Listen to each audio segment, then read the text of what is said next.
Greetings and salutations, and welcome to the Dino Brothers podcast. I am your host, as always, Joe Boogie, joined by my fellow co-host, Deuce Deuce. We're reporting in from the frigid north, and things have been heating up this week. So what are your thoughts on this week, Deuce? Well, it might be cold outside, but I've got this strange warm feeling in my chest. I think it's called hope, and I'm not used to that as a Toronto sports fan. The Raptors have been flames this week. They've been spitting fire, dropping heat, and taking care of business.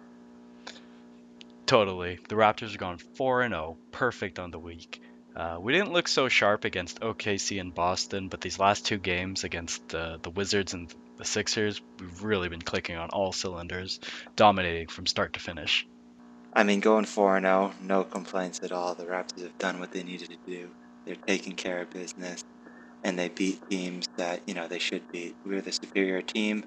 The one team, the Wizards, which were expected to put up a bit of a fight, were just dominated by the Raptors and just ended up rolling over.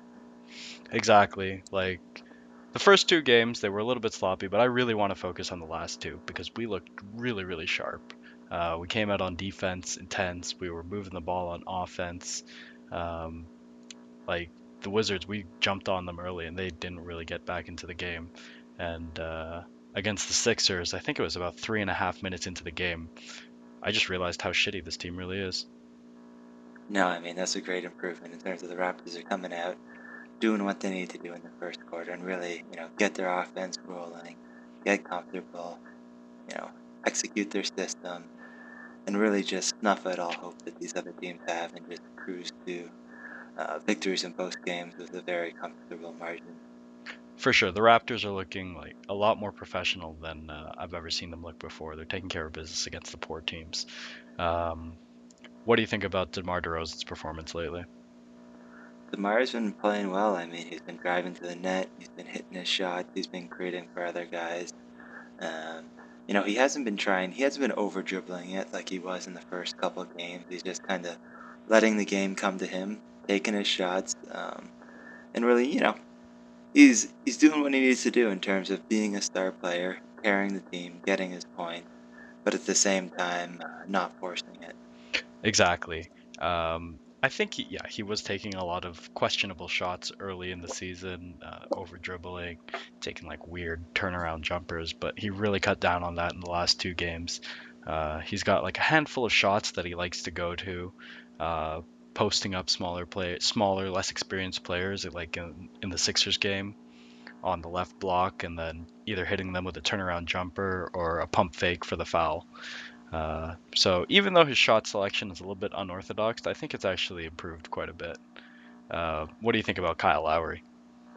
Kyle Lowry, true professional, leading the team, doing what we need to do. And, he's also been getting to the foul line quite a bit. His pump fake is just beautiful. I mean, so many guys have been biting on that. Um, and he's really been a great distributor in terms of, you know, when he saw some of the other guys are going in early in the first half of these games, he wasn't concerned with shooting. He was concerned with distributing, getting those other guys going in the second half. He did what he needs to do, got some points, and stepped up when he had to. So K Lau has been sick. Oh yeah, I love watching this guy play and just manage the game. He knows how to change the pace, keep it, put the game in the Raptors' favor, knowing when to score, when to pass. I like that he likes to take it inside. If his defender's not like giving him respect, then he'll either drive on him or just put a three in his face if he's not covering him close enough. He can hurt them in a lot of different ways, and he really is the heart and soul of this team. Like, and I really like a player like Kyle Lowry in Toronto, right? Because he's not glamorous, but he's a hard worker and he gets it done. For sure. He's got a good sense of humor too, man. He's a joker. In his interviews, he's always messing around. But I think it really helps too now that we have our front court back with Amir and JV both back in action. Our offense has flowed better. Our defense has been better, and things have just been coming easier. And the guys seem to be getting more comfortable playing together. Exactly. You could see we were really missing JV and Amir in the Boston game when both of them were out, because we were out rebounded. I think it was 55-24. It was something brutal. But now that they're back, they're definitely contributing. I do wish that we could get JV a couple more touches. I feel like we really need to go to him more often to just open up the game for our guards.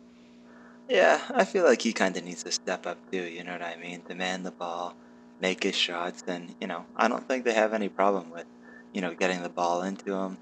But he's got to kind of step up and demand it and take care of business and really impose his will early in games, and then he'll get going. But kind of on that same note, Hansbrough had to start that one game, and I love Hansbrough. Psycho T is my boy, one of my favorite players, but he's definitely not the greatest when he's in the starting role against other starters and other first string guys. He's awesome in his role coming off the bench. He's got the heart, he's got the motor, and you know, he's so sick, but um, kind of in that starting role, it doesn't really suit him as well. So Yeah, I think just on JV, I think he's got to just get in position on that left block and back his man down and ask for the ball. As for Hansbrough, I think he's perfect coming off the bench because he brings that extra energy to the second unit, and he generates a lot of extra possessions just by getting rebounds, offensive, defensive, and I feel like he just throws off the other team. Like I don't want to play against Tyler Hansbrough. It doesn't look fun to play against. Um, Moving on to the second unit, how about James Johnson? James Johnson has been killing it. I mean, you know, some people weren't too sold on him when we brought him in, with his sketchy past history. But I mean, what he's done on the court is undeniable. He's just been bringing the defensive fire, and he's just been offensively playing his out of his mind, getting highlight reel dunks, and just I can't ask any more from James Johnson. He really is that piece that we were kind of missing, and it's good to have confidence in our second unit, knowing that he can defend as well as just be a contributor all around. Yeah, he's been doing a really good job helping that second unit out. The second unit actually looks so much stronger than last year if you compare like James Johnson to John Salmons. Like that's a huge upgrade. Now we've got Lou Williams coming off the bench too, who has start again. He started off slow, but he's starting to give us that scoring punch off the bench. I think he had 16 points in the game against Philly, and if we can get like 10, 12 points a night from him every night, like we could be looking pretty good. For sure. I mean, Grievous has been solid but quiet. So, I mean, if he comes on in the coming weeks as well, we're just going to be unstoppable. Exactly. I don't need Grievous to score. I just need him to manage the second unit, get the offense going, set the right pace, and get those guys into their game. I Uh, don't. I like to see Grievous driving, throwing up some off-balance dashes up at the backboard or his floaters that are air balls, but I think he's got that enough of keeps it those this interesting. year. So, what do you just kind of a throwback to one of our earlier podcasts? We talked about the number of Drake sightings we might expect this season. I think we set the line at 3.5. Uh, So, yeah, we set the bar way too low. Because you know what, Drake, he just announced his membership with his sort of partnership with the team last year, but he really only showed up to what, like 3 games last year, not counting the playoffs. yeah, But this year he was at the home opener. He was at the game in Miami because he must love Miami. He was at that game back. Um, what was it? Oh, he was at the 20th anniversary night. yep. Was he there for OKC? No, he was not there He for wasn't there for OKC. OKC, but he was there against the Sixers in that ridiculous outfit. I mean, that looked like a pretty warm sweater, I will say that, but the glasses were a bit much. At first, I didn't think it was Drake. I thought it was someone dressing up as Drake. A late Halloween costume. Yeah, that would be fun though to get those seats and then dress up as Drake, but not actually be Drake. For sure. And I mean, I was pretty pumped to see Marcus Stroman too at the game. I mean, he's going to be hopefully a fixture at the games in the future, and our new Toronto celeb making some appearances. So good to see the support from some of the Jays. For sure. It's just me, or does Marcus Stroman look kind of like Kyle Lowry? Yeah. I mean, he looks like a pretty suave Suave dude. All right. Have you seen Lou Williams' Twitter lately? I haven't. I have and I haven't. What are you talking about?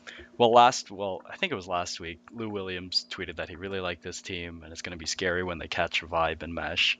And I feel that we've started to do that. But I'm starting to think that Lou Williams is a must follow on Twitter. Uh, his last tweet, he's talking about shoot first mentality. Duh, I'm a shooting guard. LOL. Uh, I like that. He's keeping it honest. He also retweeted Ed Davis, former Raptor, um, calling out Charles Barkley. About his fast? Is that what you're talking about? Yeah, about Charles Barkley said he wouldn't eat until the Lakers won a game. And then the Lakers won a game that night. And Ed Davis tweets, Charles, your fat ass can eat now. He could have used that liquid diet and Yeah, shed a few pounds, but the Lakers stepped up for a guy in need. He can't be going without his fried chicken and waffles for too long. I've tried fried chicken and waffles. It's actually really, really good. Oh, it's the best. I love it. Yeah. So the Raptors went 4-0 on the week, and we got a big jump in the power rankings. Oh, I know. I mean, the mainstream media has just been jumping all over the Raptors this week. It's kind of like the trendy pick. Um, Earlier in one of our earlier podcasts, we were talking about how the Raps weren't getting any respect, and the national U.S. media really had no idea about anything about the team, and everyone had us ranked about 10th or 12th in their preseason rankings.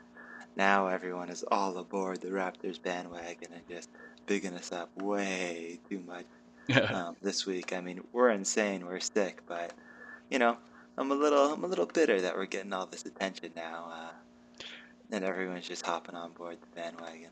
Exactly. It is only the second week of the season, so I kind of feel like these are the best teams in the first 2 weeks. And like SI has us ranked third. Um, Yahoo has us ranked fourth, ESPN fourth, NBA.com fourth, CBS Sports fourth. Like, we're not the fourth best team in the league, but I'm glad that everyone has given us that for this first 2 weeks. Here are some of the choice blurbs from each power ranking.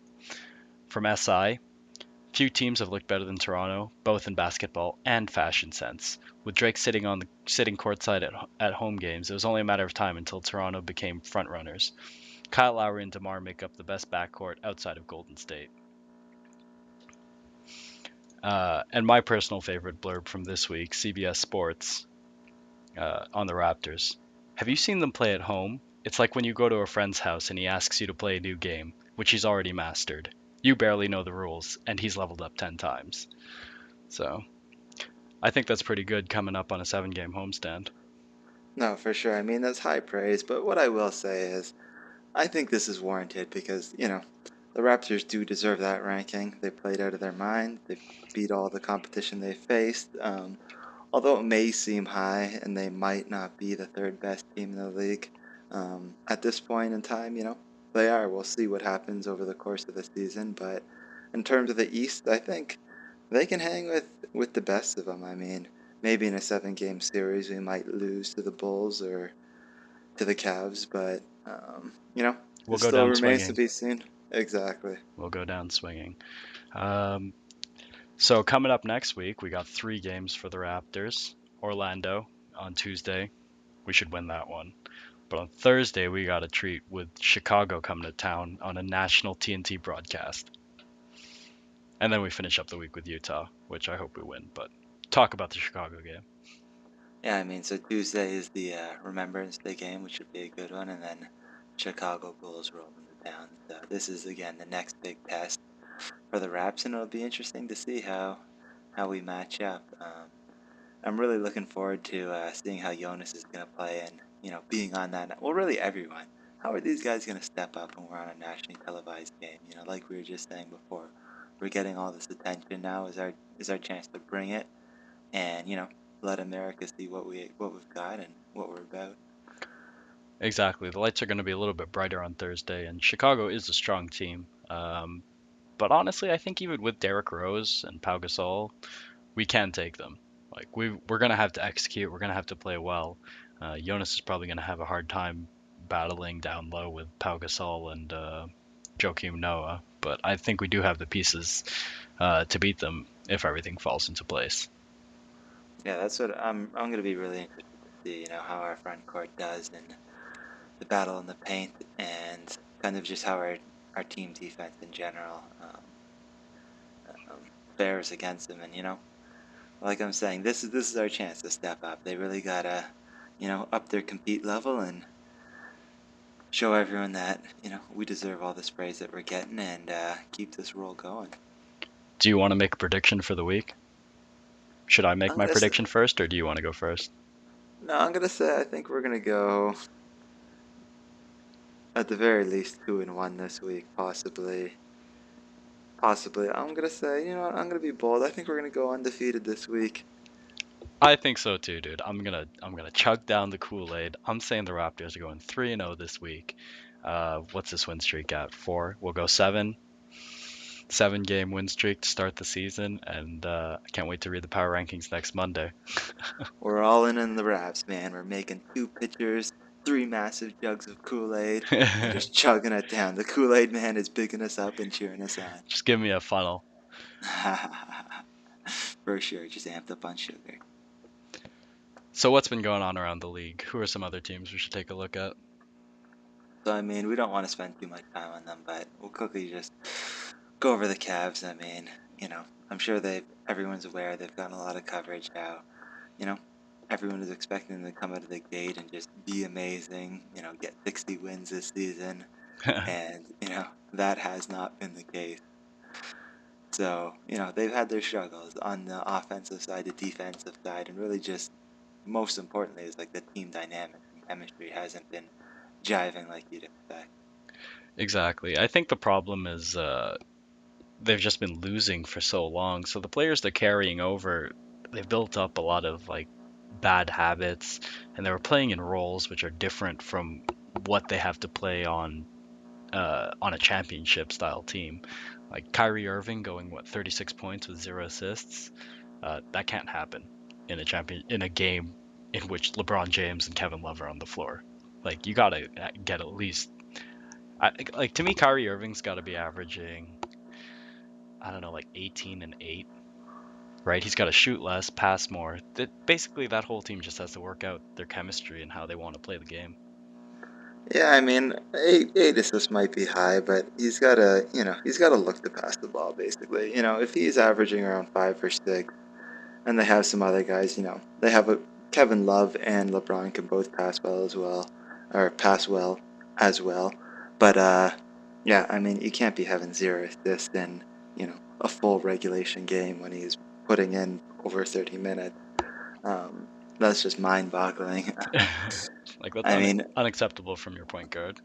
like after the game, the reporters all ambushed LeBron in the locker room, and they're like, you know, how do you feel about Kyrie putting up 35 points? And LeBron was like, on the offensive scoring end, he did well, but in terms of, you know, making his teammates better, there's still some to be desired, which, that was he's taking a little bit of a shot at Kyrie, and hopefully that's the motivation that he needs to know, that's a bit unacceptable. You know, you He's gotta just letting correct. him know how it's got to be done. Like you have to work together as a team, and I feel like that's just because you've been playing on a bad team, so you've taken on so much of the offensive load.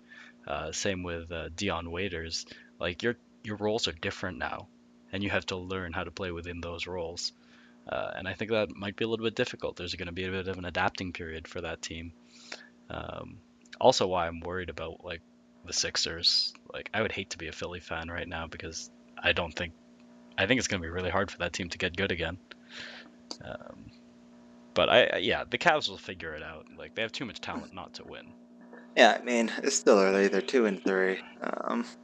Assuming they come out with, a win this week, then, they're going to be well on their way. They'll be at 500, and, from there they can rattle off a few wins in a row, and, the whole tune will have been changed. The headlines will be like, oh, the Cavs are hitting their groove, and, everyone's all going to be back on the bandwagon. So, it's not any cause for concern. I expect them to have these sort of growing pains. So, Exactly. At some point towards the All-Star break, they're going to rattle off an 10 game win streak, and then we'll be reading power rankings about the Cavs. ex- One team that definitely will not be going on an 8 or 10 game winning streak is the Lakers. oof, your Los Angeles Lakers, they have been. Well, they got the monkey off their back. They got They got Charles Barkley off their back. exactly. So, they shed a lot of dead weight there. One of the interesting things too that I've noticed too is, there's always a lot of talk about how superior the West is to the East, and um, so through the first 2 weeks, the East is 8-16 versus the West. So that is a .33 win percentage, um, which I guess that this was to be expected, and really does show even through just the start of the season, the West does appear to be a cut above the East. Yeah, there's no doubt that the Western Conference is stronger, but and that sucks. That sucks for the teams like 8 through 10 in the West who are gonna have to battle it out for a playoff spot. But for the Raptors in the East, like we've only played one game against a West Coast team and we beat them. So I like that the Raptors schedule is a little bit easy. We're gonna be able to build up our confidence against some weaker East Coast opposition, uh, and then we're gonna have a tough West Coast road trip come December. For sure, and I mean it's the nature of the league. Like the talent, it's all cyclical. In this day and age, the talent can move around. I don't see any huge disparity. Obviously, right now the West is a little bit better, but you know, I'm not complaining. Raps are going to take advantage of it, and you know, we'll see if down the road, in the next couple of seasons, there are some big moves and there's a little bit more parity. But it'll be interesting to keep an eye on and see how this looks after a month, after 3 months, and see if it really is totally lopsided. Yeah, I wonder if there is some kind of like discrepancy in just management skill between East Coast and West Coast teams. Maybe the warm weather is just nicer over there and it's easier to manage your team. For sure. I mean, they're getting more sunlight. They got nice 70 degrees all day, every day. Yeah. They're not battling through the elements like we are. I mean, My favorite we're part about winter is watching it on TV from California. exactly. So I'm going to bring up probably one of the most important headlines of the week that I came across, and that is that one Swaggy P and Iggy Azalea purchased their first home together. Big step So, in the relationship. huge step. I mean, moving in with the lady, whew, Getting takes a lot of commitment. So, serious, congrats, Swaggy. I'll give you the stats on the house. So, it is located in the valley in California. of It course. is sits on just under an acre. It has a 6,600 square foot house with 6 bedrooms, How eight modest. eight bathrooms, and it's fully gated in with a full opening gate as well as full all around fencing. It's got a card room, a media room, a guest house, but one of the best features is the full size basketball court that it has in the back. Awesome. Are we going to see Iggy Azalea draining some threes, making it to a celebrity all-star game? Iggy Azalea. Oh man, I didn't even thought of that. That would be amazing. I don't know. Do you think she can play basketball though? No, I don't think I she don't can. think she can play basketball. She's from Australia, but I mean, hey, you know, Justin Bieber had. I was gonna say, do you think she could take Justin Bieber one on one? I think she could probably like dummy and beat up Justin Bieber. Like, I think she would intimidate Justin, but you know, we'll see. He's got a big tough guy image to keep up, so I don't. As a Canadian, I don't want to upset JB. Keep making good music, brother. Keep making good music. I can't believe you just said that. Weren't you saying they bought the house from someone? Oh yeah. So sorry. It was actually previously owned by the one, the only Selena Gomez. And that's how we come full circle to Justin Bieber. Exactly, and I just gotta say, like, Selena Gomez is probably one of my top favorite teen starlets. She's still very active on Instagram and posting some high quality content, so I highly recommend that you check her out and follow her. She's definitely a must follow. And I would just like to say, I'd love to have a full size basketball court in my house. That would be just too much fun. Absolutely, I mean, I'd even just like to have a hoop outside of my house right now, but It's you a know, bit cold. just gotta roll down to the neighborhood courts and kick it old school. Yeah.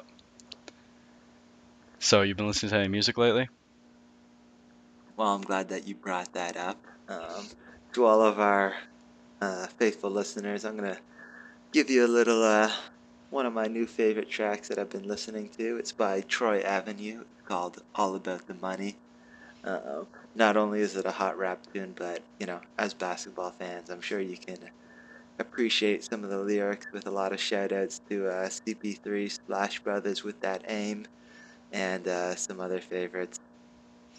Yeah, it's basically a rap album where they just drop names of basketball players and talk about how awesome they are, and I'm down with that. It's got a sick beat. Check it out on YouTube or World Star Hip Hop, and you definitely won't be disappointed. It's on repeat on my playlist quite What often. was the name of that again? So that's Troy Avenue, all about the money. Speaking about money, how's your fantasy team doing? My fantasy team is killing it. And both my leagues had winning weeks.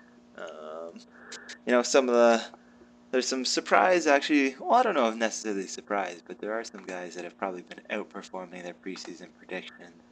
One of them being Vucevic, who has just been having a monster of a season there in Orlando. He's actually third in field goals made right now. He's fourth in minutes played, so he's been getting a lot of minutes, which helps.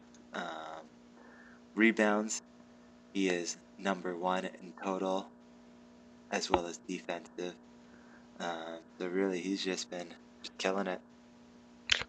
Yep, I'm doing pretty good in my leagues too. I won my week in our joined league, and I also won my week in the other league. Um, haven't had too many surprise performances. Like everyone I expected to perform performed, which I can't really complain about. I did actually make a pretty good pickup, I feel, with Chris Copeland on the Indiana Pacers. Oh Uh, yeah, yeah, without Paul George there, they got to find someone to score, and it seems like he's stepped up. Um, yeah, he's good for threes too. exactly. That's I like threes, right? I like 3 pointers because they count as a field goal, they count as 3 points, and they count as a 3 pointer made. Simple. Yeah, no, for sure. So some of our Raptors, I mean, DeMar's been playing well. He's been getting to the line a lot. He's second in the league in terms of made free throws. Third in free throw attempts. Um, Yeah, I have him in our league. He's shooting a pretty good percentage, getting a lot of shots from the line. His rebounding is actually up this year, which is nice, and he's passing the ball more. and the good thing about he's sneaky good at steals as well, which is nice. Yeah, he's been working on his defense, so gotta love that. Um, any pickups for you? No, I haven't been as active on the waiver wire. I mean, one of my leagues is pretty deep, and my team has actually had a really good draft, so I haven't. I mean, I got some guys on my watch list. We'll see how it pans out, but no, I haven't. I don't. I haven't had any sneaky good pickups yet, sadly. Exactly. Yeah, it's only the second week of the season. You don't want to panic. But like I said, I picked up Chris Copeland, and that's a pretty good pickup, I feel. I was eyeing Iman Shumpert earlier in New York just because Jose Calderon is out. Unfortunately, someone beat me to him. I should have just pulled the trigger on it, but I think he was a pretty good pickup. And I'm still loving Trevor Ariza. Oh no, Ariza's been killing it again. He's also been killing it on the threes, which is he's actually got the most threes, 3-point field goals made up to this point. Who else has been? Reggie Jackson. Now that he's back, he's been killing it, playing really well. Oh yeah, fantasy production in OKC is gonna be you're gonna be looking for the players who are stepping up to fill in like 70 points they're missing from KD and Russell Westbrook. Exactly. I mean, Ricky Rubio just got injured this week, and he's got a high ankle sprain, so he's going to be out 6 to 8 weeks.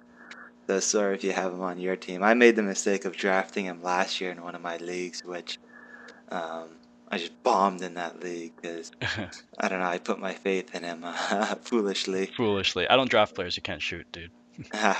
Exactly, I know. So I mean, he's disappointing yet again. Yeah. So I mean, hopefully he gets back healthy. I mean, he needs it if he wants to secure a big contract. So it'll be interesting to see what happens with him. We're Wishing wishing him him the well. best. I have Yeah, Derrick Rose on my team, and he's been in and out with ankle problems as well. yeah. Like I hate to see these guys injured. That's one of the things. I wanna see talented people play and just be able to enjoy the game. But it just seems like there's been a wave of injuries in the league, and you know, over the course of the season already. I hate injuries, dude. That's why I have such a hard time watching the NFL. Yeah, no, for sure. I mean, that's what was so disappointing about the game versus OKC is that it was just a shell of a team. Not to mention that it just ended up being a terrible game versus the Raps. But yeah, Yep. I was robbed of seeing Kevin Durant and Russell Westbrook in action. for sure. I mean, I luckily had the honor of seeing KD drop 54 points in double overtime and just breaking my heart. But What sweet, sweet pain. exactly. But I think it's time for me to put on my inspector hat and have our favorite segment called the docket. Who do you got for us this week? Today's target that we have been investigating is Mallory Eden, who is the daughter of the Bucks owner, and from her 15 minutes of fame when she was on the NBA lottery uh, special earlier this year. I So watched her it. I liked it. Oh, I know. She killed it. First off, she's got a very intriguing look that kind of just melts your heart. But seeing her standing up there next to Dr. J was a pretty hilarious sight to see. But apparently she's great luck, and I really have no doubts that she has a great life and a very blessed life. So on that note, if She if got. you want What are her good pictures? Just tell me. Well, first, if you want to look her up, her Twitter handle is at medens, so Medens Edens, and her Instagram is at Mallory_Edens. So she's got a strong Twitter game. I will give her that. She's following the Bucks and really giving them. She retweets and posts like insightful things. Um, First off, she really loves the Greek Freak, so she's been giving him a lot of love on her Twitter feed. Posting about the size, some blocks he had, a dunk, and really she's strong on the hashtag game. Posting things such as hashtag Young Bucks. Um, Another one of her good posts was what does it say? Oh yeah, Chicago cheering loud in our house. Where the Bucks fans at? Cheer the deer. So she's calling out the fans like respect. She's got pride for the family business. Exactly. And then checking out her Instagram, like one thing about her is, all right, she's just turned 18 years old, and like she's got a certain luck where it's like if she is, um, if you hire her as your babysitter, your marriage is probably gonna end because you're gonna make a bad decision. But definitely check out her Instagram. She's got a very fresh face. She's got some good pics. She's got some very nice looking friends. She's wearing some USA basketball gear. There's some swimsuit pics in there. Um, I'm seeing her shaking hands with the president, and I gotta respect that. oh, for sure. Like she's bringing the heat. Like um, yeah. I mean, she is. She knows her lane, and she's working that lane, and really, she's got my respect, which takes a lot. She's doing good. So keep up the good work, young woman, and keep posting and providing us this high level content. So Mallory Edens, everyone, check her out. All right, can't wait to follow her. I think that about wraps it up, unless there's anything else you want to talk about. No, so I think that's gonna conclude the week. I just want to say thank you guys for listening. Thank you for supporting us. Make sure you check out all of our clips on YouTube, as well as following us at Dinobros on Instagram and at Dinobros_TO on Twitter. And thanks guys for listening. Any final words, Deuce? Can't wait for us to go 3-0 this week. All right, Raptors taking care of business. Dino Brothers out. Peace out.